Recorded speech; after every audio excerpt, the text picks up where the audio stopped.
ওই ৭২-এর সংবিধান বাংলাদেশে আর চলবে না। যে সংবিধান মুক্তিযুদ্ধের ১ বছর পরে গিয়ে আমাদের দাদার দেশ ভারতে লেখা হয়েছে, ওই সংবিধানের বিধান বাংলাদেশে আর চলবে না, চলবে না, চলবে না। যারা ৭২-এর সংবিধান বাস্তবায়ন করতে চাইবে না ভারতের দালাল। যারা ৭২-এর সংবিধানের পক্ষে কথা বলবে তারা ভারতের দালালি করবেন, লুঙ্গিনে যাইতে পারবেন না। শেষ খেলা কিন্তু শেষ। তাহলে বুঝেন, আইন দেওয়ার মালিক একমাত্র। দেখেন বাংলাদেশে তো আইন আপনি একবার চেঞ্জ হয় নাই, ৫২ বছরে অনেকবার আইন পরিবর্তন হয়েছে।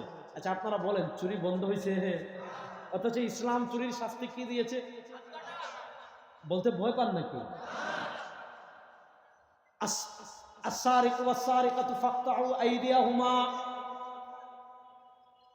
আমাদের দেশের চুর কি পরিমাণ জানেন? আমাদের দেশের চুর এই পরিমাণ, এক চুরে ২,৫৩,০০০ কোটি টাকা চুরি করছে। আর আরেক চুর দরবেশ, আরেক চুর কি, যিনি আমাদেরকে সহিহ হাদিস শিখাতেন, যিনি বলেছিলেন সহিহ হাদিসে তেমন কোনো প্রবলেম নাই, তবে কোরআনে কিছুটা প্রবলেম আছে। শুনেন না এটা? এই চুরায় চুরি করেছে ৫৭,০০০ কোটি টাকা। আপনি সেকুলারিজমের আইনের কথা বলবেন, সমাজতন্ত্রের কথা বলবেন, গণতন্ত্রের কথা বলবেন, জাতীয়তাবাদের কথা বলবেন। আমরা তো গণতন্ত্র দিয়ে দেখেছি, সমাজতন্ত্র দিয়ে দেখেছি, ধর্মনিরপেক্ষতা দিয়ে দেখেছি, ন্যাশনালিজম দিয়ে দেখেছি। চুরি বন্ধ হয় নাই, চুরি বন্ধ হয় নাই, ডাকাতি বন্ধ হয় নাই, শেয়ার বাজার লুট বন্ধ হয় নাই, ব্যাংক লুট বন্ধ হয় নাই, চাঁদাবাজি বন্ধ হয় নাই, টেন্ডারবাজি বন্ধ হয় নাই, বিদেশের টাকা পাচার বন্ধ হয় নাই, রোড চুরি বন্ধ হয় নাই, গম চুরি বন্ধ হয় নাই, বড় বড় প্রকল্প করে রাষ্ট্রের হাজার হাজার কোটি টাকা লুটপাট করা বন্ধ হয় নাই। সব তো দেখেছেন, পরীক্ষা করেছেন, একটা দিয়ে বন্ধ করতে পারেন নাই। পরীক্ষামূলক মাত্র ৩ মাসের জন্য কোরআনের আইন বাস্তবায়ন করেন, যদি চুরি বন্ধ না হয় জিহ্বা কেটে ফেলবো। মাত্র ৩ মাসের জন্য বাস্তবায়ন করেন। যে ইসলাম কি দিয়েছে, আস-সারিকু ওয়াস-সারিকাতু ফাকতাউ আইদিয়াহুমা জাযাআন বিমা কাসাবা। জুব্বা পরে চুরি করবেন, শুটকুট পরে চুরি করবেন, মন্ত্রী হয়ে চুরি করবেন, এমপি হয়ে চুরি করবেন, ইসলাম বলে 2 হাত কবজি পর্যন্ত কেটে ফেলে দাও, শেষ। এখন আপনি অমুকের পিছনে স্লোগান দিবেন, দেখেন ইসলাম চুরির শাস্তি দেয় নাই যে তারা 10টা থাবড়াও, আপনি তারা 20টা থাবড়াইছেন, কি হবে? না পাকাবে তো, শেষ। আপনি তারা বলে নাই যে লাঠি দিয়ে পিটাও, লাঠি দিয়ে পিটালে কি হবে? এখন যে ভিআইপি হসপিটাল বের হয়েছে, সে হাজার হাজার কোটি টাকা চুরি করবে, আপনি তারা 100টা গোল্লা দিয়ে পিটাইছেন।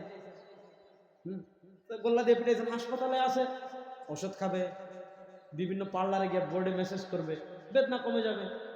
তাকে জেলখানায় বন্দি করে রাখো। এখন দেখা যায় জেলে চুর হয়ে ঢুকলে ডাকাত হয়, ডাকাত হয়ে ঢুকলে সন্ত্রাস হয়, সন্ত্রাস হয়ে ঢুকলে মাফিয়া হয়, আর মাফিয়া হয়ে ঢুকলে আওয়ামী লীগ হয়। কথা বুঝতে পারেন নাই? অর্থাৎ ক্যাটাগরি বাড়ে। চুর হয়ে ঢুকলে এটা ডাকাত হয়ে বের হয়, ডাকাত হয়ে ঢুকলে এটা সন্ত্রাস হয়ে বের হয়, সন্ত্রাস হয়ে ঢুকলে এটা মাফিয়া হয়ে বের হয়, আর মাফিয়া হয়ে ঢুকলে এটা আওয়ামী লীগ হয়ে বের হয়। ঠিক কিনা? এখন ইসলাম চুরির শাস্তি কি দিয়েছে দেখেন, ফাকতাউ আইদিয়াহুমা, কবজি পর্যন্ত হাত কেটে ফেলে দাও।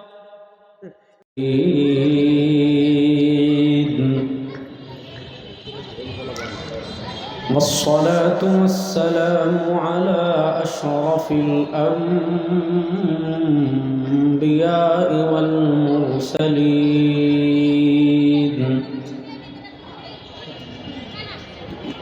وعلى آله وأصحابه أجمعين.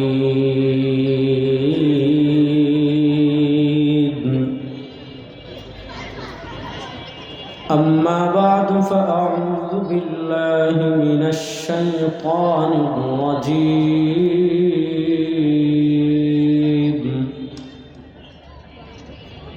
بسم الله الرحمن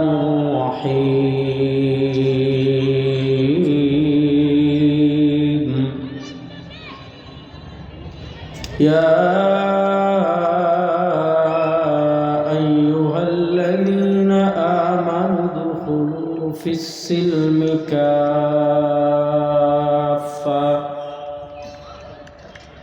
ولا تتبعوا خطوات الشيطان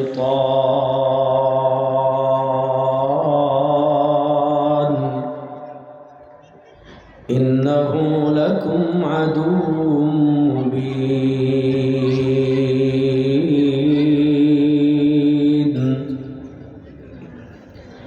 بارك الله لنا ولكم في القرآن العظيم ونفعنا وإياكم بالآيات والذكر الحكيم.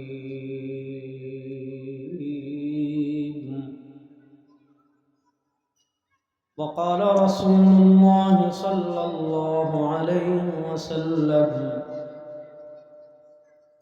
تركت فيكم أمرين لن تضلوا ما تمسكتم بهما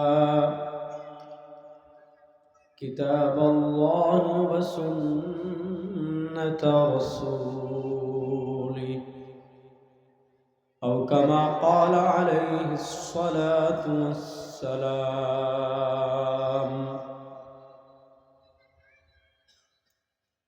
আল্লাহ রাব্বুল ইজ্জত ওয়াল জালালের লাখ কোটি শুকরিয়া আদায় করছি। কোনাবাড়ি উলামা পরিষদের উদ্যোগে 2 দিন ব্যাপী আন্তর্জাতিক ইসলামী মহাসম্মেলনের প্রথম দিন আল্লাহ তাআলা আমাদেরকে দুনিয়ার সকল কাজ থেকে ফারিগ করে আল্লাহ তাআলা আমাদেরকে এই জান্নাতের বাগানে আসার, বসার, কথা বলার, কথা শোনার তৌফিক দান করেছেন। আমরা সবাই একবার অন্তরের অন্তঃস্থল থেকে আল্লাহ রাব্বুল ইজ্জত ওয়াল জালালের দরবারে তার মতো শুকর আদায় করি, আলহামদুলিল্লাহ। আমি আসলে শারীরিকভাবে অনেক অসুস্থ। গত পরশু একটা ভয়াবহ অ্যাক্সিডেন্টের সম্মুখীন হয়েছিলাম। বয়ান করা আমার জন্য একটু কঠিন। তারপর আমার বড় ভাই মাওলানা সাইদ কাদির হাফিজাহুল্লাহ তিনি বারবার অনুরোধ করেছেন, তার অনুরোধ রক্ষার্থে আমি এসেছি। আমরা দোয়া করি আমাদের যে সকল ভাইরা বামে দাঁড়িয়ে আছেন আল্লাহ তাআলা তাদেরকে যেন ভিতরে এসে বসার তৌফিক দান করেন।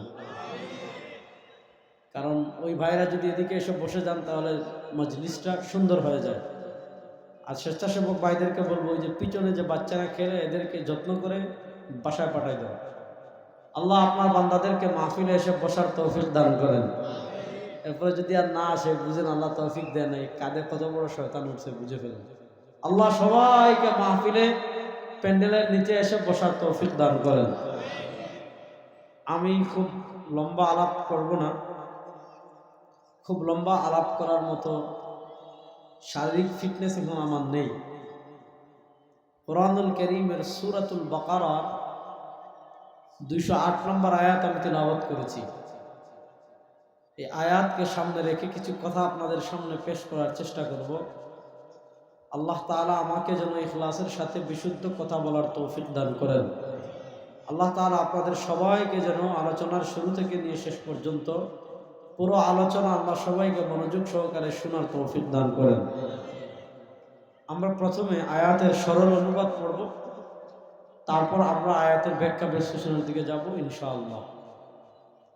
আল্লাহ তাআলা বলেন, ইয়া আইয়ুহাল্লাযীনা আমানু। কোরআনের কিছু খেতাব আল্লাহ তাআলা মানুষদেরকে বলেছেন ইয়া আইয়ুহান নাস। আল্লাহ তাআলা যেখানে ইয়া আইয়ুহান নাস বলেছেন সেখানে মূলত আল্লাহ তাআলা ইয়া আইয়ুহান নাস বলে যেমন মুসলমানদেরকেও বুঝিয়েছেন আল্লাহ তাআলা তেমন কাফেরদেরকেও বুঝিয়েছেন। ইয়া আইয়ুহান নাস ইন কুনতুম ফি রাইবিন মিনাল বাস ফাইন্না খালাকনাকুম মিন তুরাব। আল্লাহ তাআলা কোরআনে ইয়া আইয়ুহান নাস বলে যদি কোনো বিধান দেন, কোনো কথা বলেন, এই কথা আল্লাহ তাআলা যেমন মুসলমানদেরকে বলেন আল্লাহ তাআলা এই কথা তেমন কাফেরদেরকেও বলেন। আল্লাহ তাআলা কোরআনের যত জায়গায় ইয়া আইয়ুহাল্লাযীনা আমানু বলেন, ইয়া আইয়ুহাল্লাযীনা আমানু, হে ওই সকল বান্দা যারা ঈমানদার। আল্লাহ তাআলা আমানু বলে যারা আল্লাহর তাওহীদে বিশ্বাসী, যারা সরওয়ার দু আলম সাল্লাল্লাহু আলাইহি ওয়াসাল্লামের রিসালতে বিশ্বাসী, আল্লাহ তাআলা এটা বলে তাদেরকে মেসেজ দেন, আল্লাহ তাআলা তাদেরকে বার্তা দেন। আসেন আল্লাহ তাআলা আমাদেরকে, যারা আমরা আল্লাহকে রব মানি, যারা আমরা কালিমা তাইয়্যিবা মানি, যারা আমরা কালিমা শাহাদা মানি, যারা আমরা ঈমানে মুজমাল মানি, যারা আমরা ঈমানে মুফাসসাল মানি, মানি কি মানি না? মানি। আল্লাহ তাআলা আমাদেরকে উদ্দেশ্য করে বলছেন, আল্লাহ তাআলা আমাদেরকে উদ্দেশ্য করে বার্তা দিচ্ছেন, উদখুলু ফিস সিলমি কাফা। সিলম ইবনে আব্বাস রাদিয়াল্লাহু তাআলা ব্যাখ্যা করেছেন, তাফসীর ইবনে জারীর তাবারিতে আসছে, তাফসীর ইবনে কাসিরে আসছে, ফিস সিলম মাহফিল ইসলাম। আল্লাহ তাআলা আমাদেরকে বলছেন, উদখুলু, তোমরা প্রবেশ করো, ফিস সিলমি, ইসলামে, কাফা মানে পরিপূর্ণ, তোমরা ইসলামে প্রবেশ করো পরিপূর্ণভাবে। এরপরে আল্লাহ বলেন, ওয়ালা তাত্তাবিউ খুতুওয়াতিশ শাইতান, শয়তানের পদচিহ্নের অনুসরণ করবে না। আপনি এখান থেকে গুলিস্তান যেতে চাচ্ছেন, রাস্তা চিনেন, ম্যাপ ধরে ধরে এই রাস্তা দিয়ে আগান। আপনি যদি ময়মনসিংহের দিকে যান, আপনি গুলিস্তান যেতে পারবেন না। আপনি টাঙ্গাইলের দিকে গেলে গুলিস্তান যেতে পারবেন না। আপনি গুলিস্তান যেতে হলে গুলিস্তানের পথেই যেতে হবে। দুনিয়াতে অনেক রাস্তা আছে, কিন্তু আপনার গন্তব্যের রাস্তা একটা, আপনি ওই পথ দিয়ে আগালে আপনি গন্তব্যে যাবেন। যদি আপনি ডানে বামে পথ চলেন, ডানে বামে আগান, আপনি আপনার গন্তব্যে যেতে পারবেন না। দুনিয়াতে আমাদের চূড়ান্ত গন্তব্য জান্নাত। বলেন, দুনিয়াতে আমাদের চূড়ান্ত গন্তব্য, সবাই বলেন, দুনিয়াতে আমাদের চূড়ান্ত গন্তব্য জান্নাত। শুনেন, ইমাম বুখারী রাহমাতুল্লাহ আলাইহি সহিহ বুখারীতে হযরত আব্দুল্লাহ ইবনে মাসউদ রাদিয়াল্লাহু তাআলা থেকে হাদিস এনেছেন, আন্না রাসূলুল্লাহ সাল্লাল্লাহু আলাইহি ওয়াসাল্লাম খাত্তা খাত্তান ওয়া ক্বালা হাযা সিরাতুম মুস্তাকিম ثم خط عن يمينه خطوطا وعن شماله خطوطا وقال ففي رأس كل طريق شيطان يدعو الناس إلى نار جهنم। আল্লাহ নবী সাল্লাল্লাহু আলাইহি ওয়াসাল্লাম একদিন এরকম সোজা একটা দাগ দিয়েছেন, সোজা দাগ, খাত্তা খাত্তা, একদম সোজা পথ এঁকেছেন। পথ এঁকে বলেন, আমার উম্মত ফাহাদা সিরাতুম মুস্তাকিম, এই সোজা পথ, এটা জান্নাতের পথ। সুম্মা খাত্তা আন ইয়ামিনিহি খুতুতা, বামে আরো পথ দিয়েছেন, ডানে আরো পথ দিয়েছেন। ওয়ান শিমালিহি খুতুতা, বামে আরো অনেকগুলো পথ দিয়েছেন। রাসূলুল্লাহ সাল্লাল্লাহু আলাইহি ওয়াসাল্লাম ডানে আরো অনেকগুলো পথ দিয়ে, রাসূলুল্লাহ সাল্লাল্লাহু আলাইহি ওয়াসাল্লাম বামে আরো অনেকগুলো পথ দিয়ে কি বলেছেন? শোনো, এই জান্নাতের পথের ডানে বামে যত পথ তৈরি হবে, স্মার্ট ইসলাম আসবে, আধুনিক ইসলাম আসবে, ডিজিটাল ইসলাম আসবে, মডার্ন ইসলাম আসবে, সহজিয়া ইসলাম আসবে। শুনেন, ইসলামের ট্রেডিশনাল ওই সিরাতে মুস্তাকিম, ওই সোজা পথের ডানে বামে যত পথ তৈরি হবে, ডানে বামে যত পথ তৈরি হবে, আধুনিক ইসলামের নামে যে ইসলাম বেরোবে, মডার্ন ইসলাম, স্মার্ট ইসলাম, সহজিয়া ইসলাম, ওই 1400 বছরের ট্রেডিশনাল ইসলামের বাইরে যত পথ বের হবে, যত পথ বের হবে, সরওয়ার দু আলম বলেছেন, ফাফি রাসি কুল্লি তারিকিন শাইতান, প্রত্যেক পথের মাথায় বসে আছে একটা শয়তান, ইয়াদউন নাস ইলা নারি জাহান্নাম, আপনাদেরকে ডেকে ডেকে জাহান্নামে নিয়ে যাবে। ডেকে ডেকে নিয়ে যাবে কোথায়? বলেন না, ডেকে ডেকে নিয়ে যাবে কোথায়? তাহলে বোঝা গেল দুনিয়াতে যে শয়তানের পথ আছে না নাই? আল্লাহ বলেন, ওয়ালা তাত্তাবিউ খুতুওয়াতিশ শাইতান, শয়তানের পথের অনুসরণ করা যাবে না।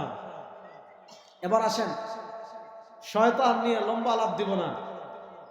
শয়তান সম্পর্কে আমাদের রকমারির চেয়ারম্যান আমাদের মাহমুদুল হাসান সোহাগ ভাই, আপনারা অনেকে চিনেন, উনার একটা 2 ঘন্টার ভিডিও আছে, শয়তান পূজা মানুষ কেমন করে। দেখলে যুবকরা, ইয়ং যারা আছে, স্কুলে ভার্সিটিতে পড়েন, আমি তো আপনাদেরকে বলবো, আমাদের সোহাগ ভাইয়ের এই ভিডিওটা আপনারা দেখবেন, মাথা মুথা ঠিক নষ্ট হয়ে যাবে। নষ্ট মানে তার ছিড়বে এমন না, মানে আপনার কল্পনার জগৎটা একটা আলোড়ন তৈরি হবে যে পৃথিবীতে মানুষ তার অজান্তে কেমনে শয়তানের পূজা করছে। আসেন শয়তানের পূজা কেমনে করে ওই আলাপ আমি দিব না। আল্লাহ বলেছেন শয়তানের পথের অনুসরণ করা যাবে না। এবার আসেন শয়তান হলো দুই প্রকার। বলেন শয়তান হলো কয় প্রকার? ও ভাই তোমার লাইট ঠিক করতে কতক্ষণ লাগবো? আমার পরে আপনি লাইট ঠিক করেন জানগা হেনতে শোনেন। বসেন বসেন বসে যান, আমার পরে লাইটটা আজকে থাকুক ভাই, বসেন, পরে লাইট ঠিক করবেন, অন্ধকারে দেখা যায়। বিরক্ত করেন না। হ্যাঁ আমি কিসা কাহিনীর ওয়াজ করুন না তো। একদিন নবী মুস্তফা রাস্তা দিয়ে হাইটটা যায়, হরিণ একটা বান্দা ছিল গাছের ছায়ায়, বস বক্তা 40 মিনিট ওয়াজ করে এই ঘটনা দিয়ে, অথচ এই ঘটনাটাই সহি না, বুঝছেন? রাসূলুল্লাহ সাল্লাল্লাহু আলাইহি ওয়াসাল্লামের সাথে বিভিন্ন ঘটনা ঘটেছে, অসম্ভব না, কিন্তু এ সকল ঘটনা সহিহ দ্বারা প্রমাণিত না, এগুলো বলাই যাবে না।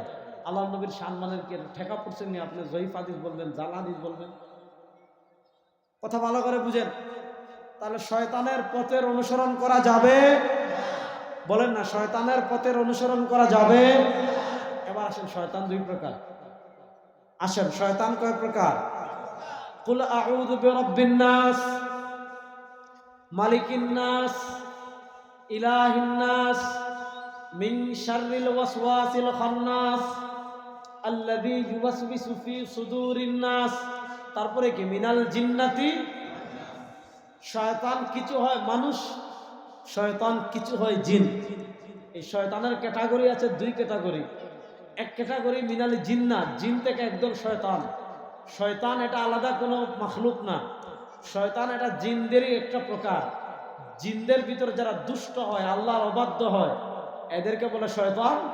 মানুষদের ভিতর যারা দুষ্ট হয়, আল্লাহর অবাধ্য হয়, মানুষদেরকে আল্লাহর পথ থেকে ফিরায়, এরা হলো মানুষ রূপী শয়তান। তো শয়তান কয় প্রকার? বলেন না, শয়তান কয় প্রকার? এক প্রকার হলো জিন শয়তান, আর আরেক প্রকার হলো মানুষ শয়তান। আসেন জিন শয়তানকে আল্লাহ তাআলা এত পাওয়ার দিয়েছেন, জিন শয়তানকে আল্লাহ তাআলা এত ক্ষমতা দিয়েছেন। সরওয়ার দু আলম সাল্লাল্লাহু আলাইহি ওয়াসাল্লাম সহিহ বুখারীর হাদিসে বলেন, ইন্না শাইতানা ইয়াজরিকা মাজরাদ দাম, ইন্না শাইতানা ইয়াজরিকা মাজরাদ দাম, ইন্না শাইতানা ইয়াজরিকা মাজরাদ দাম।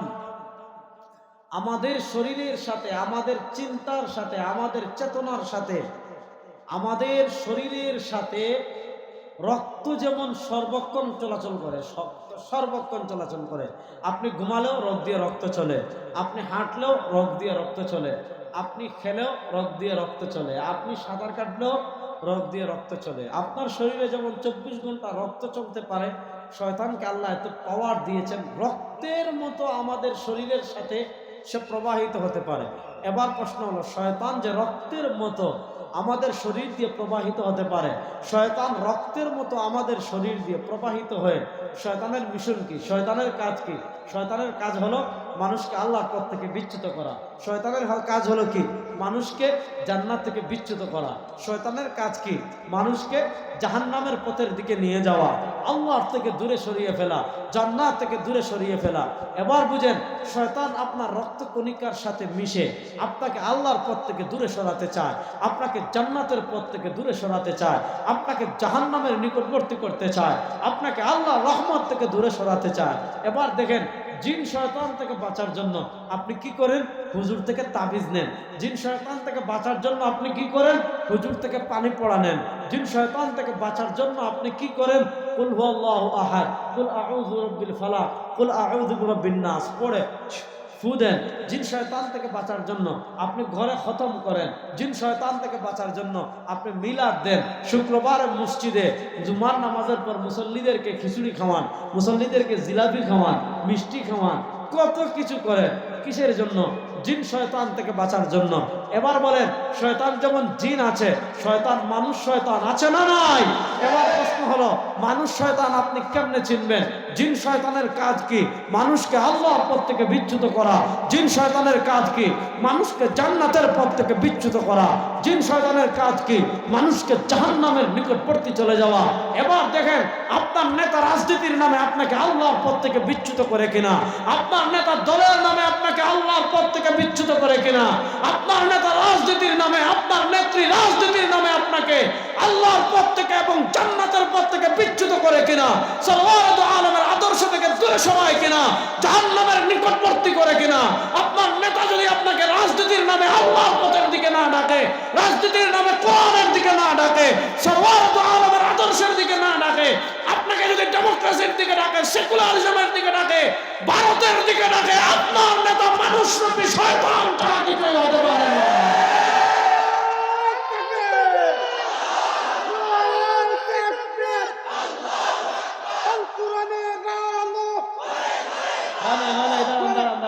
ঘরে ঘরে জালসিমিয়া 52 বছর, চুরি বন্ধ হয়েছে, আর রাস্তাঘাট চুরি বন্ধ হয়েছে, টেন্ডারবাজি বন্ধ হয়েছে, চাঁদাবাজি বন্ধ হয়েছে।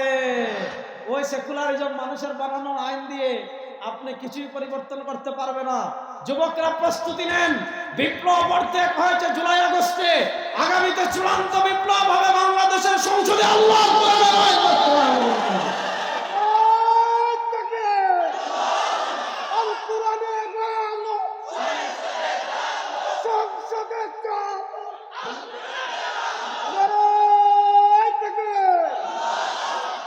আল্লাহকে সাক্ষী রেখে বলেন, সংসদে আল কোরআনের আলো জ্বালার জন্য প্রস্তুত আছেন ইনশাআল্লাহ? আল কোরআনের আলো সংসদে জ্বালার জন্য প্রস্তুত আছেন তো ইনশাআল্লাহ? ভারতের আধিপত্যবাদের মোকাবিলার 1 নম্বর শক্তি হলো ইসলাম। আমরা ভারতের দালালদেরকে ভাগাইছি, এতেই তাদের ঘুম হারাম। তাই তুমি সাউন্ডটা ঠিক করে রাখো, আল্লাহ দোয়াই। হ্যাঁ, বুঝেন না এই কথা? সাউন্ড না হলেও এগুলো কমান। হ্যাঁ, আমার কিচ্ছু লাগবে না, শুধু আওয়াজটা দেন, কারণ আমি তো সুর দেই না। সুর দিয়ে ওয়াজ বহু হয়েছে, অনেক বক্তা আছে, তারা করবেন। আমার কথা শুনতে হবে, ভালো করে বুঝেন। ভারতের দালালদেরকে পরাজিত করার কারণে তাদের ঘুম হারাম হয়ে গিয়েছে। এবার যদি সংসদে আল্লাহ কোরআনের বাতি জ্বালাইতে পারে, আধিপত্যবাদ এই দেশে তখন আর চলবে না ইনশাআল্লাহ। বলেন, আধিপত্যবাদের মোকাবেলা করতে প্রস্তুত আছেন তো ইনশাআল্লাহ? আমি বলছি ওপারে থাকেন, ভারতের গুন্ডামি শুধু সিনেমায়, বুঝছেন? পাকিস্তান কুত্তা পিটাতে, চীনও মারে, আর এটার প্রতিশোধ তারা সিনেমা বানায়। গত 14-15 বছর থেকে, আগে তো বাংলাদেশের লোকে পারতো না সীমান্তে, তো গত 14-15 বছর বিনা বুটে বসাইছিল আপারে। আমরা কিন্তু আমাদের দেশের সব রিজেক্ট মাল ওপারে দিয়ে দিছি। আগামীতে যারা ভারতের দালালি করে রিজেক্ট হবেন, শেখ হাসিনা তাও তো ব্রিফকেস নিয়ে যেতে পারে নাই? শুনছি 8-10টা ব্রিফকেস নিয়েছে, তাও শুনছি শাড়ি পরে গেছে। আগামীতে যারা এদেশে ভারতের দালালি করবেন, আপনারা লুঙ্গি পরে পলাইতে পারবেন না। ভারতের দালালকে শাস্তি করার জন্য রেডি আছে যুবকরা ইনশাআল্লাহ। এই দেশে আর কারো দালালি চলবে না, এই দেশে দালালি চলবে একমাত্র আল্লাহর। আল্লাহর কোরআনের বাইরে আর কোন আদর্শ বাংলাদেশে আর চলতে দেওয়া হবে না ইনশাআল্লাহ। নারে তাকবীর, নারে তাকবীর। আমার নেতা, তোমার নেতা, বিশ্বনবী মুস্তাফা, ভারতের দালালেরা হুঁশিয়ার, ভারতের গোলামেরা হুঁশিয়ার। নারে তাকবীর। কথা ভালো করে বুঝেন, তাহলে মানুষরূপী শয়তান চিনবেন কেমনে? যারা আপনাকে আল্লাহর পথ থেকে বিচ্যুত করে। আপনার পীর যদি আপনাকে আল্লাহর পথ থেকে বিচ্যুত করে কবরের সিজদা শিখায়, আপনার পীর যদি আপনাকে আল্লাহর পথের দিকে বিচ্যুত করে শিরিক শিখায়, কুফর শিখায়, বেদাত শিখায়, এটা পীর না শয়তান? জোরে বলেন, এটা পীর না শয়তান? আমাদের দেশে এরকম পীর আছে কিনা যে মাজার পূজা শিখায়, আছে না নাই? কবর পূজা শিখায়, আছে না নাই? গান বাজনা করে, আছে না নাই? উরুস করে, আছে না নাই? তাহলে আপনাকে মাজারে সিজদা শিখাবে, মাজারে মান্নত শিখাবে, হ্যাঁ, পীরের নামে গরু কুরবানি করা শিখাবে, পীরের কবরে গিয়ে বাচ্চা চাওয়া শিখাবে। আহারে বাংলাদেশের মানুষ, আজকে ঈমান আমাদের কাছে কি পরিমাণ সস্তা হয়েছে, এটা যদি আপনি বুঝতে চান, আপনারা যা দাঁড়াই দিয়েছেন, যদি এই পাশে চলে আসতেন কত সুন্দর হইতো। আল্লাহ তাআলা আমার যে সকল ভাইরা এখানে দাঁড়িয়ে আছেন, তাদেরকে ডান পাশে এসে সবাইকে বসার তৌফিক দান করেন। সবাই বলেন আমিন। দেখি আমার ভাইরা ইসলামের জন্য যদি রেডি হয়, ইসলামের প্রকৃত মহব্বত ইশক লালন করে জমে বসে আসেন, আজকে ওয়াজ হবে ইনশাআল্লাহ। আমি তো আলোচনায় ধরছি পূর্ণাঙ্গ দিন বাস্তবায়ন করার জন্য। আর যুবক ভাইরা আপনারা আসেন, আল্লাহ তাআলা আপনাদেরকে জমে বসার তৌফিক দান করেন। সবাই বলেন আমিন। আর যদি বসেন, আসবেন না, যাইয়েন না, অন্তত দাঁড়াই হইলেও ওয়াজ শুনেন, ওয়াজ শোনার দরকার আছে। যদি বলেন বসতে পারবেন না, আছে দাঁড়ান, আমার সমস্যা নাই, তো না যাবার চেয়ে দাঁড়িয়ে হলেও শুনেন। তাহলে বোঝা গেল জীবনের কোনো ক্ষেত্রে শয়তানের অনুসরণ করা যাবে? বলেন, জীবনের কোনো ক্ষেত্রে শয়তানের অনুসরণ করা যাবে? যেমন মানুষ শয়তান, জিন শয়তানের অনুসরণ করা যাবে না, তেমন মানুষ শয়তানের অনুসরণ করা যাবে। আসেন, আল্লাহ তাআলা আমাদেরকে বলছেন, ইয়া আইয়ুহাল্লাযীনা আমানু, হে ঈমানদারগণ, উদখুলু ফিস সিলমি কাফা, তোমরা পরিপূর্ণভাবে ইসলামে প্রবেশ করো। মনোযোগ, প্রশ্ন হলো, আমরা তো বিশ্বাস করি আমাদের রবকে, জোরে বলেন, আরো জোরে বলেন, আমাদের রবকে, আমরা তো আল্লাহকে রব হিসাবে মানি। দেখেন, রব হতে হলে অনেকগুলো কাজ করা লাগে। রব হতে হলে 1 নম্বর কি করা লাগে? সৃষ্টি করা লাগে। রব হতে হলে 2 নম্বরে কি করা লাগে? রিজিক দেওয়া লাগে। রব হতে হলে 3 নম্বরে কি করা লাগে? বাঁচিয়ে রাখা লাগে, মৃত্যু দেওয়া লাগে, মৃত্যুর পর আবার জীবন দেওয়া লাগে। দেখেন, আল্লাহ তাআলা কোরআনুল কারীমের জায়গায় জায়গায়, আল্লাহ তাআলা কোরআনুল কারীমের জায়গায় জায়গায় নিজেই তার পরিচয় তুলে ধরেছেন যে তোমরা আল্লাহকে চিনো, আল্লাহর পরিচয় জানো।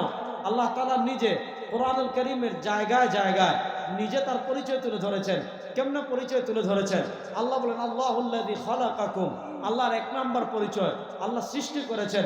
সুম্মা রাযাকাকুম, আল্লাহর 2 নম্বর পরিচয় আল্লাহ রিজিক দিয়েছেন। আল্লাহর 3 নম্বর পরিচয় সুম্মা ইউমীতুকুম, আল্লাহ তাআলা মৃত্যু দিবেন।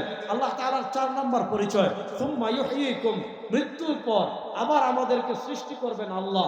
মুসলমান বুঝেন, আমাদেরকে সৃষ্টি করলেন আল্লাহ, আমাদেরকে রিজিক দিলেন আল্লাহ, আমাদেরকে মৃত্যু দিবেন আল্লাহ, আমাদেরকে মৃত্যুর পর আবার পুনরায় জীবিত করবেন আল্লাহ। সুতরাং আমাদের বিশ্বাস, যেহেতু 4টাই করেছেন আল্লাহ, সুতরাং আমাদের রব একমাত্র। আর আসতে বলেন, আমাদের রব একমাত্র। এরপর আল্লাহ তাআলা কাফেরদেরকে বলছেন, হাল মিন শুরাকাইকুম মান ইয়াফআলু যালিক, হাল মিন শুরাকাইকুম মান ইয়াফআলু যালিক, হাল মিন শুরাকাইকুম মান ইয়াফআলু যালিক। কাফেররা আল্লাহর সাথে শিরিক করে মূর্তি দিয়ে, কাফেররা আল্লাহর সাথে শিরিক করে তারকা দিয়ে, কাফেররা আল্লাহর সাথে শিরিক করে সূর্য দিয়ে, কাফেররা আল্লাহর সাথে শিরিক করে আগুন দিয়ে, কাফেররা আল্লাহর সাথে শিরিক করে পাথর দিয়ে, কেউ করে নেতা দিয়ে, কেউ করে পাথর দিয়ে, কেউ করে মূর্তি দিয়ে, কেউ করে আগুন দিয়ে, কেউ করে গাছ দিয়ে, কেউ করে গরু দিয়ে। আল্লাহ তাআলা বলেন, হাল মিন শুরাকাইকুম মান ইয়াফআলু যালিক, তোমরা যে গরুকে রব মানো, তোমরা যে সূর্যকে রব মানো, তোমরা যে তারকাকে রব মানো, তোমরা যে পাথরকে রব মানো, তোমরা যে মূর্তিকে রব মানো, তারা কেউ সৃষ্টি করতে পারবে না, তারা কেউ রিজিক দিতে পারবে না, তারা কেউ মৃত্যু দিতে পারবে না, তারা কেউ মৃত্যুর পর আবার পুনরায় জীবিত করতে পারবে না। যেহেতু সৃষ্টিও করেছেন আল্লাহ, রিজিকও দিয়েছেন আল্লাহ, মৃত্যু দিবেন আল্লাহ, মৃত্যুর পর আবার পুনরায় জীবন দান করবেন আল্লাহ।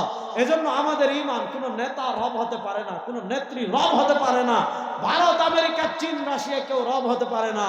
রব্বি আল্লাহ, আলহামদুলিল্লাহ রব্বিল আলামিন, আমরা বলি আমাদের রব একমাত্র আল্লাহ। তাহলে রব বলেন, আসমান সৃষ্টি করেছেন কে? আরো আসতে বলেন, আরো আসতে বলেন। জমিন সৃষ্টি করেছেন কে? চন্দ্র সৃষ্টি করেছেন কে? তাহলে আসমানের মালিক আল্লাহ, জমিনের মালিক আল্লাহ, চন্দ্রের মালিক আল্লাহ, সার্বভৌমত্বের সূর্যের মালিক আল্লাহ। মুসলমান আকীদা শিখেন, মুসলমান ঈমান শিখেন। আমাদের ঈমান, সার্বভৌমত্বের মালিক কোন ফেরাউনের বাপ হতে পারে না, সার্বভৌমত্বের মালিক কোন স্বৈরাচারের বাপ হতে পারে না, কোন পলাতক লেডি ফেরাউনের বাপ হতে পারে না, কারণ নেতা হতে পারে না, কারণ নেত্রী হতে পারে না, পৃথিবীর কোন সুপার পাওয়ার সার্বভৌমত্বের মালিক হতে পারে না। আমাদের ঈমান বলে, আমাদের কোরআন বলে, আমাদের সরওয়ার দু আলম আমাদেরকে শিখিয়েছেন সার্বভৌমত্বের মালিক একমাত্র বলেন, বলেন মাইকে স্লোগান দিয়ে কানে ধরে বলেন, সার্বভৌমত্বের মালিক একমাত্র। আচ্ছা, এবার বলেন, সার্বভৌমত্বের মালিক যদি আল্লাহ হন, তাহলে এই জমিনে আইন চলবে কার? নারা আসতে বলেন। 5 মাস আগে মিয়া জয় বাংলা কইতে নৌ চৌরাস্তা, চান্দুরা চৌরাস্তা থেকে শোনা যাইত, তা মাত্র 1 কাপ লাল চা খেয়ে, তাও কোনো সময় লাল চা না, কিচ্ছু না, উদয় চামচামি করে একটা সেলফি তুলছে, তো বেশি কিছু না। বলেন, এই জমিনের মালিক কে? যুবকরা বলেন না, জমিনের মালিক কে? তাহলে আল্লাহর জমিনে আইন চলবে কার? আপনি আপনার বাপের আইন সংবিধানের দোহাই দিয়ে চালাবেন, আপনি আপনার নেতার আইন সংবিধানের দোহাই দিয়ে চালাবেন, আপনি আপনার নেতৃত্বান সংবিধানের দোহাই দিয়ে চালাবেন, যদি কোরআনের সাথে মিলে, কোরআনের বিপরীত না হয়, সরওয়ার দু আলমের সুস্পষ্ট হাদিসের বিপরীত না হয়, আমাদের মানতে কোনো আপত্তি নাই। কিন্তু সংবিধানের দোহাই দিয়ে আপনার বাপের আইন যদি, আপনার নেতার আইন যদি, আপনার নেত্রীর আইন যদি আল্লাহর কোরআনের বিপরীত হয়, 14 কোটি মুসলমান সে আইন মানে না, মানে না, মানে না। কোরআনের বিপরীত কোন আইন আমরা মানি ও মাজুরে কোন না। কোরআনের বিপরীত কোন আইন আমরা মানি। দেখেন, আইনের দুইটা ক্যাটাগরি আছে। যেমন আপনি আইন করেছেন এখানে পেশাব করবেন না, করিলে 80 টাকা জরিমানা, এটা একটা আইন। আপনি আইন করেছেন এখানে ময়লা ফেলিবেন না, এটাও একটা আইন। আপনি আইন করেছেন এখানে গাড়ি পার্কিং করিবেন না, এটাও একটা আইন। আপনি আইন করেছেন এত দূর পর্যন্ত মাইক লাগাবেন না, এটাও একটা আইন। আপনি আইন করেছেন রাত 10টার ভিতরে আজকে ওয়াজ শেষ করব, এটাও একটা আইন। যে আইনগুলো কোরআন সুন্নাহর নাই, আবার কোরআন সুন্নাহর বিপরীত না, মানুষের কল্যাণে আপনি সৃষ্টি করেছেন, বুঝেন, এই আইন আপনি মানাতে পারেন। যেমন রাস্তায় লাল বাতি জ্বললে থামবেন, সবুজ বাতি জ্বললে চলবেন, এগুলো আইন, এই আইন আপনি মানাতে পারেন। কিন্তু যে আইন আল্লাহ কোরআনে দিয়েছেন, যুবকরা বুঝেন, যে আইন আল্লাহ কোরআনে দিয়েছেন, ওই আইন পরিবর্তন করার ক্ষমতা দুনিয়ার কারো আছে? শেখ মুজিব পারবে? সৈয়দ রহমান সাহেব পারবেন? হাসিনা, বেগম খালেদা জিয়া, তারেক জিয়া, দুনিয়ার কারো অধিকার? আপনার সংবিধানের দোহাই দিয়ে পরিবর্তন করবেন। আমরা যদি কোরআনের বিপরীত সংবিধান হয়, ওই সংবিধান আমরা মানি না। আর আসতে বলেন, কোরআন বড় না সংবিধান বড়? ধরে বলেন, কোরআন বড় না সংবিধান বড়? আপনি ইসলামের বিপরীত 72-এর সংবিধানের দোহাই দিবেন, ওই 72-এর সংবিধান বাংলাদেশে আর চলবে না। যে সংবিধান মুক্তিযুদ্ধের 1 বছর পরে গিয়ে আমাদের দাদার দেশ ভারতে লেখা হয়েছে, ওই সংবিধানের বিধান বাংলাদেশে আর চলবে না, চলবে না, চলবে না। যারা 72-এর সংবিধান বাস্তবায়ন করতে চাইবে এরা ভারতের দালাল। যারা 72-এর সংবিধানের পক্ষে কথা বলবে তারা ভারতের দালালি করবেন, লুঙ্গিতে যাইতে পারবেন না। শেষ খেলা, কিন্তু শেষ। তাহলে বুঝেন, আইন দেওয়ার মালিক একমাত্র। দেখেন, বাংলাদেশে তো আইন আপনি একবার চেঞ্জ হয় নাই, 52 বছরে অনেকবার আইন পরিবর্তন হয়েছে। আচ্ছা, আপনারা বলেন, চুরি বন্ধ হয়েছে? অথচ ইসলাম চুরির শাস্তি কি দিয়েছে? বলতে ভয় পান নাকি?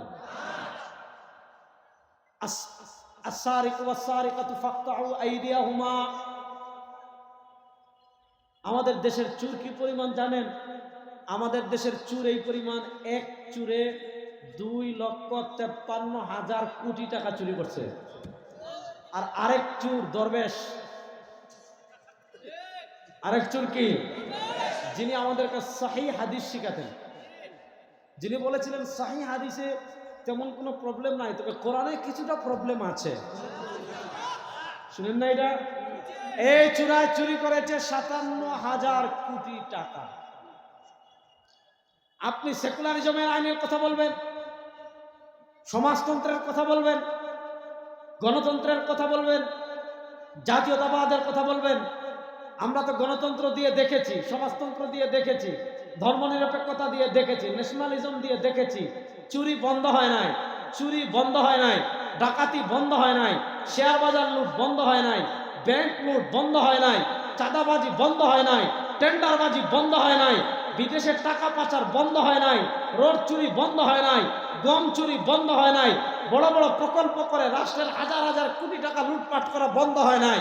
সব তো দেখেছেন, পরীক্ষা করেছেন, একটা দিয়েও বন্ধ করতে পারেন নাই। পরীক্ষামূলক মাত্র 3 মাসের জন্য কোরআনের আইন বাস্তবায়ন করেন, যদি চুরি বন্ধ না হয় জিহ্বা কেটে ফেলবো। মাত্র 3 মাসের জন্য বাস্তবায়ন করেন। যে ইসলাম কি দিয়েছে, আস-সারিকু ওয়াস-সারিকাতু ফাকতাউ আইদিয়াহুমা জাযাআম বিমা কাসাবা। জুব্বা পরে চুরি করবেন, শুটকুট পরে চুরি করবেন, মন্ত্রী হয়ে চুরি করবেন, এমপি হয়ে চুরি করবেন, ইসলাম বলে 2 হাত কবজি পর্যন্ত কেটে ফেলে দাও, শেষ। এখন আপনি অমুকের পিছনে স্লোগান দিবেন, দেখেন ইসলাম চুরির শাস্তি দেয় নাই যে তারা 10টা থাবড়াও, আপনি তারা 20টা থাপলাইছেন, কি হবে? না পাকাবে তো শেষ। আপনি তারা বলে নাই যে লাঠি দিয়ে পিটাও, লাঠি দিয়ে পিটালে কি হবে? এখন যে ভিআইপি হসপিটাল বের হয়েছে, সে হাজার হাজার কোটি টাকা চুরি করবে, আপনি তারা 100টা গোল্লা দিয়ে পিটাইছেন। গোল্লা দিয়ে পিটাইছেন, হাসপাতালে আছে, ওষুধ খাবে, বিভিন্ন পার্লারে গিয়ে বোর্ডে মেসেজ করবে, বেদনা কমে যাবে। তাকে জেলখানায় বন্দি করে রাখো, এখন দেখা যায় জেলে চুর হয়ে ঢুকলে ডাকাত হয়, ডাকাত হয়ে ঢুকলে সন্ত্রাস হয়, সন্ত্রাস হয়ে ঢুকলে মাফিয়া হয়, আর মাফিয়া হয়ে ঢুকলে আওয়ামী লীগ হয়। কথা বুঝতে পারেন নাই? অর্থাৎ ক্যাটাগরি বাড়ে। চুর হয়ে ঢুকলে এটা ডাকাত হয়ে বের হয়, ডাকাত হয়ে ঢুকলে এটা সন্ত্রাস হয়ে বের হয়, সন্ত্রাস হয়ে ঢুকলে এটা মাফিয়া হয়ে বের হয়, আর মাফিয়া হয়ে ঢুকলে এটা আওয়ামী লীগ হয়ে বের হয়। ঠিক কিনা? এখন ইসলাম চুরির শাস্তি কি দিয়েছে দেখেন, কবজি পর্যন্ত হাত কেটে ফেলে দাও। এখন আপনি ইলেকশন করবেন, ভালো কথা, কর্মীরা যখন দেখবে কিরে এমপি সাহেব যিনি পদপ্রার্থী তার দেখি কবজি পর্যন্ত হাত নাই, বুঝবে এটা কি, এটা কি। আপনি পীরা কি করবেন? মুরিদা যখন দেখবে কিরে পীর সাহেবের হাত নাই, বুঝবে এটা পীর না, এটা। আপনি মন্ত্রী হবেন, মানুষ দেখবেন দেখবে কিরে মন্ত্রী সাহেবের হাত তো কবজি পর্যন্ত কাটা, বুঝবে এটা মন্ত্রী না, এটা। অর্থাৎ এমন শাস্তি দিছে, এমন শাস্তি দিছে ইসলাম চুরে, এই শাস্তি বাস্তবায়ন করলে কেউ চুরি করা তো দূরের কথা, চুরি করার চিন্তাও মাথায় আনতে পারবে না। পদ্মা সেতুর নামে হাজার হাজার কোটি টাকা লুটপাট করা, আপনার রাস্তা উন্নয়নের নামে হাজার হাজার কোটি টাকা লুটপাট করা, ব্যাংক লুটপাট করা, শেয়ার বাজার লুটপাট করা, সারা দেশের মানুষের গাম ফেলানো টাকা আপনার রিজার্ভ ব্যাংক থেকে চুরি করা তো দূরের কথা, চুরি করার চিন্তাও করতে পারে না। এই চুরের গোষ্ঠী, ডাকাতের গোষ্ঠী ইসলামকে কেন পছন্দ করে না? এই চুরের গোষ্ঠী, ডাকাতের গোষ্ঠী কোরআনকে কেন ভয় পায়? এই চুরের গোষ্ঠী, ডাকাতের গোষ্ঠী কোরআনের বিধানকে কেন ভয় পায়? কারণ কোরআন আসলে তারা চুরি করতে পারবে না, কোরআন আসলে তাদের একটারও হাত থাকবে না।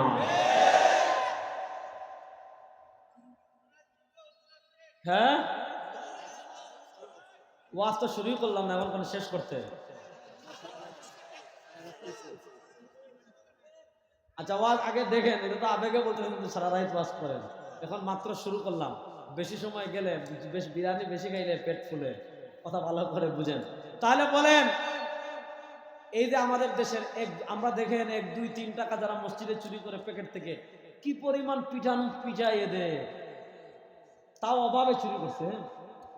অভাবের চুরকে আমরা পিটাই, আর রাষ্ট্রের হাজার হাজার কোটি টাকা যারা চুরি করে তাদেরকে বস ডাকি, সার ডাকি। ওই সার নামক চুরদেরকে যেদিন রাস্তায় নামিয়ে ল্যাংটা করে জুতা দিয়ে গণদোলাই শুরু হবে, সেই দিনই চুরি বন্ধ হবে, এর আগে এই দেশে চুরি বন্ধ করা যাবে না। ওই চুরদের বিরুদ্ধে যুদ্ধ করার জন্য যুবকরা প্রস্তুত আছেন না? নয়, ওই চুরদের হাতে বাংলাদেশ হার দেওয়া হবে না। এবারে বাংলাদেশ সব বৈষম্য দূর করে আল্লাহর কোরআনের আইন বাস্তবায়ন করার জন্য নিজের জীবনের শত্রুকে উজাড় করে দেওয়ার জন্য প্রস্তুত আছেন না?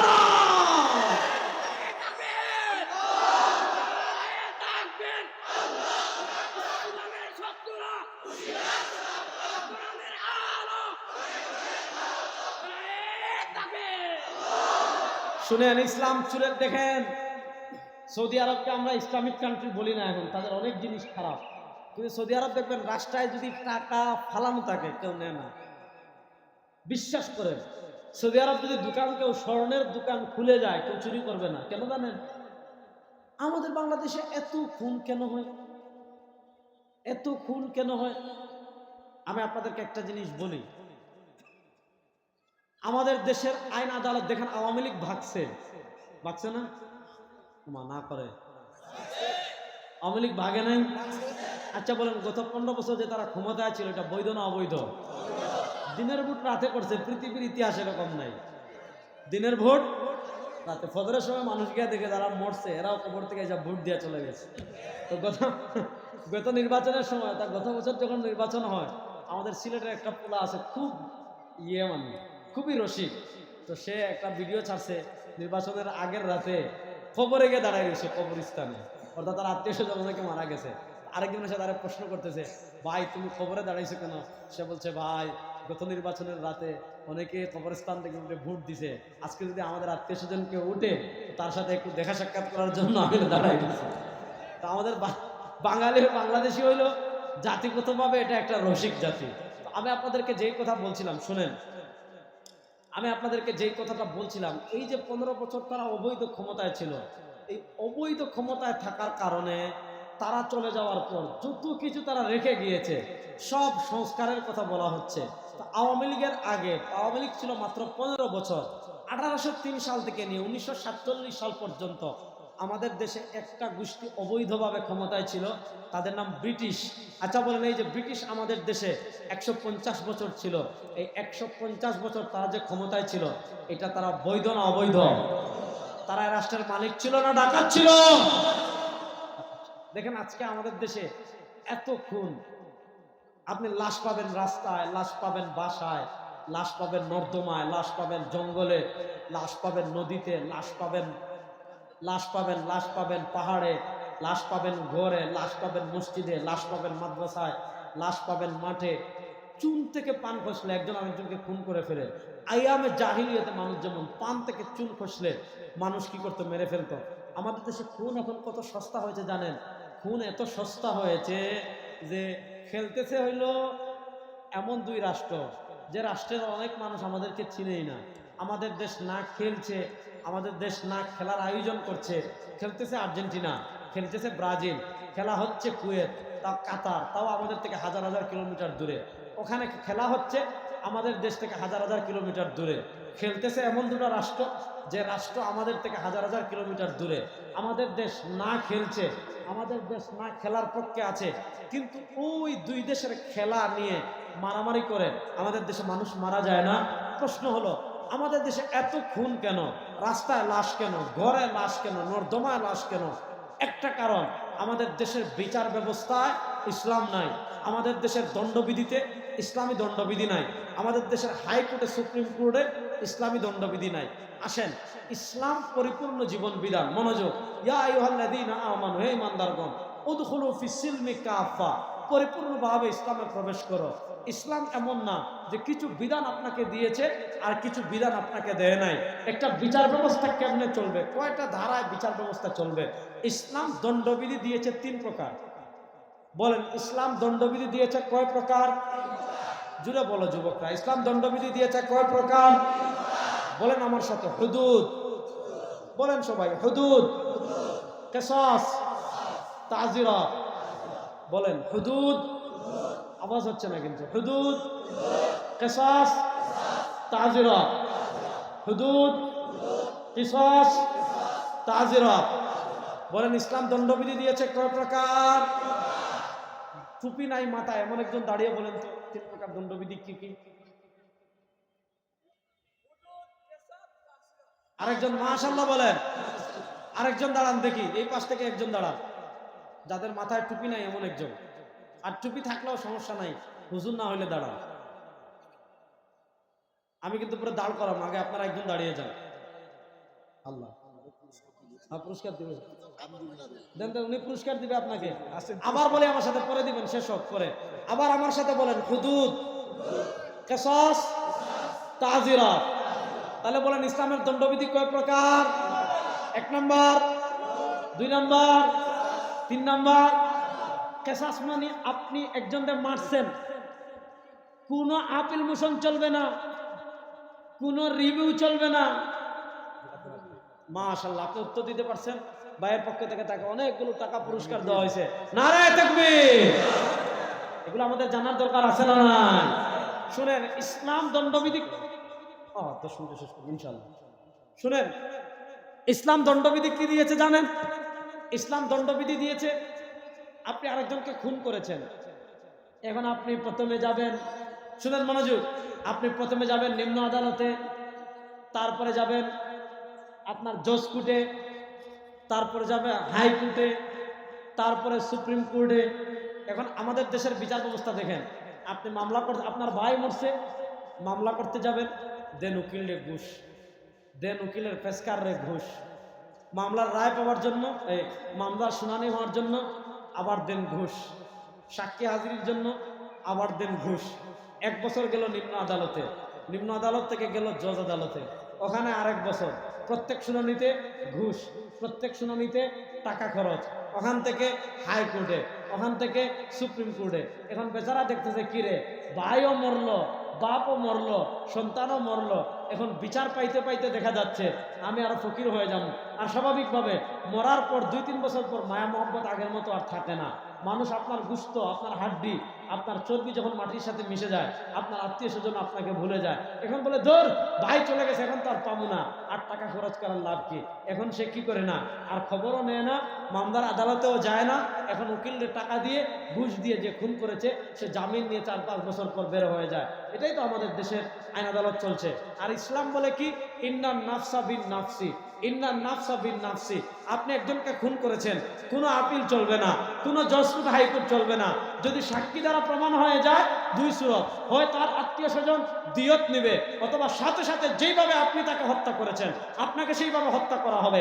আপনি আরেকজনের দাঁত ভাঙছেন, আপনার দাঁত ভাঙ্গা হবে। আপনি আরেকজনের হাত কেটে দিয়েছেন, আপনার হাত কেটে ফেলা হবে। আপনি আরেকজনের নাক ফাটাইছেন, আপনার নাক ফাটানো হবে। আমি বলি মাত্র 3 মাসের জন্য ইসলামের দণ্ডবিধি বাস্তবায়ন করেন। আল্লাহর জাতের কসম করে বলি, আল্লাহর ইজ্জতের কসম করে বলি, আল্লাহর কুদরতের কসম করে বলি, মাত্র 3 মাসের জন্য কোরআনের দণ্ডবিধি বাস্তবায়ন করেন, সব খুন গুম অন্যায় সব 1 মাসের মধ্যে বন্ধ হয়ে যাবে। সময় কম। এখন দেখেন ইসলাম দণ্ডবিধি দিয়েছে কয় প্রকার, হুদুদ, কিসাস, তাজিরাত। আর ব্রিটিশ দিছে 2টা, একটা হলো ফৌজদারি, আরেকটা হলো দেওয়ানি। আমাদের দেশ থেকে আমাদের দাদারা ব্রিটিশ খেদাইছে 1947 সালে, কিন্তু 1947 সাল থেকে আমাদের বিচার ব্যবস্থায় ব্রিটিশের দণ্ডবিধি চলে। ও বাংলাদেশের যুবক, আমি আপনাদেরকে বলে যাই, ব্রিটিশের দণ্ডবিধি 52 বছর দেখলেন। ব্রিটিশের দণ্ডবিধির কারণে আজকেও দেখেছেন 16 বছর পর আমার নিরীহ মিডিয়ার বাইরা আদালত থেকে মুক্তি লাভ করেছে। যে দণ্ডবিধি নিরীহ মানুষের 16 বছর কারাগারে কেড়ে নেয়, যে দণ্ডবিধি আলেমদেরকে বছরের পর বছর কারাগারে বন্দী করে রাখে, যে দণ্ডবিধি জনপ্রিয় মুফাসসিরদেরকে রাজাকার বানিয়ে ফাঁসির কাস্টে ঝুলায়, ওই দণ্ডবিধি বাংলাদেশে আর চলতে দেওয়া হবে না। আল কোরআনের দণ্ডবিধি বাস্তবায়ন করার জন্য আপনারা প্রস্তুত আছেন না?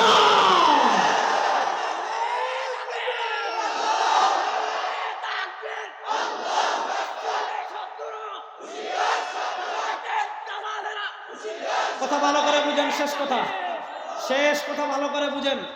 আমি বলেছি আল্লাহ তাআলা আমাদেরকে সব ক্ষেত্রে ইসলামে প্রবেশ করার কথা বলেছেন। ইসলামে প্রবেশ করার মানে কি? আমাদের ধর্ম আর অন্যান্য ধর্মের পার্থক্য কি? অন্যান্য ধর্ম কিছু আনুষ্ঠানিকতার নাম, হিন্দু ধর্ম কিছু আনুষ্ঠানিকতার নাম, বৌদ্ধ ধর্ম কিছু আনুষ্ঠানিকতার নাম, খ্রিস্ট ধর্ম কিছু আনুষ্ঠানিকতার নাম। শুনেন, হিন্দুদের ধর্ম পূজা নির্ভর, অর্থাৎ যখন পূজার সময় আসবে আপনি মন্দিরে যাবেন, পূজার সময় আসলে মন্দিরে পূজা দিবেন, মূর্তি ফেলে দিবেন।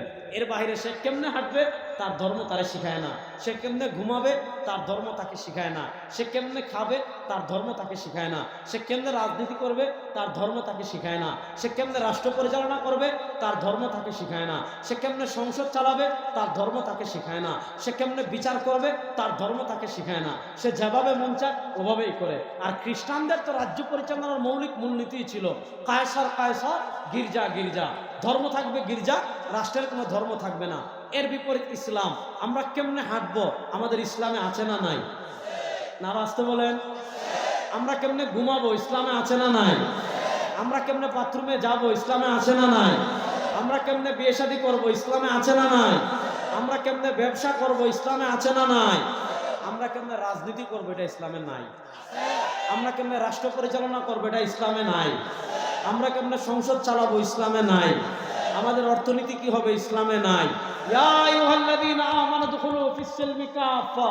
ইমানদারগণ, ইসলাম কবুল করার পর এক ক্ষেত্রে ইসলাম মানবেন, আরেক ক্ষেত্রে ইসলাম মানবেন না। শুক্রবারে জুমার নামাজের পর গরম জিলাপি খাবার ক্ষেত্রে ইসলাম মানবেন, তারপরে খিচুড়ি খাবার ক্ষেত্রে ইসলাম মানবেন, তেহারি খাবার ক্ষেত্রে ইসলাম মানবেন, রাজনীতিতে ইসলাম মানবে না, রাষ্ট্র পরিচালনা ইসলাম মানবেন না, অর্থনীতিতে ইসলাম মানবে না, চলবে না। উদখুলু ফিস-সিলমি কাফা। জীবনের সব ক্ষেত্রে ইসলাম মানতে হবে, ঘর থেকে নিয়ে রাষ্ট্র পর্যন্ত, ঘর থেকে নিয়ে সংসদ পর্যন্ত ইসলাম মানতে হবে। শুনেন যুবকেরা, এতদিন তারা সেকুলারিজমের নামে আমাদের ইসলামকে তারা বৃত্তবন্দী করে রেখেছে। রেখেছে, মসজিদ বন্দি করে রেখেছে, মাদ্রাসা বন্দি করে রেখেছে, খানকা বন্দি করে রেখেছে। 2024-এর জুলাই আগস্টের গণবিপ্লবের পর এবার সুযোগ এসেছে, ইসলাম শুধু মসজিদে থাকবে না, বাংলাদেশের সংসদেও ইসলামের পতাকা উড়বে উড়বে ইনশাআল্লাহ। আপনাদেরকে শেষ কথা বলে যায়, বাংলাদেশের সব ইসলামী রাজনীতিবিদ, সব আলেমরা ঐক্যবদ্ধ হয় যদি আপনাদেরকে ডাক দেন, খেলার জন্য রেডি আছেন? সব ইসলামী দল এবং ইসলামী রাজনীতিবিদ ঐক্যবদ্ধ হয় যদি ডাক দেন, এবার ইসলাম শুধু গড়ে থাকবে না, সংসদেও ইসলামের পতাকা উড়বে। সংসদে ইসলামের পতাকা উড়ানোর জন্য কোনাবাড়ির যুবকেরা, মুসলমান বৃদ্ধরা প্রস্তুত আছেন না নাই? আল্লাহ তাআলা সংসদে ইসলামের বাতি জ্বালানোর তৌফিক আমাদের সবাইকে দান করেন। আল্লাহ তাআলা জীবনের সব ক্ষেত্রে ইসলামের বিধিবিধান বাস্তবায়নের তৌফিক আমাদের সবাইকে দান করেন। আল্লাহ সবাইকে ভালো রাখুক, সুস্থ রাখুক। আবার দেখা হবে, কথা হবে। নাসাতু ফামিনাল্লাহ ওয়া ইন আখতাতু ফামিন্নি ওয়া মিনাশ শাইতান। সুবহানাকাল্লাহুম্মা বিহামদিকা আশহাদু আল্লা ইলাহা ইল্লা আনতা আস্তাগফিরুকা ওয়া আতুবু ইলাইক। আসসালামু আলাইকুম ওয়া রাহমাতুল্লাহি ওয়া বারাকাতুহু।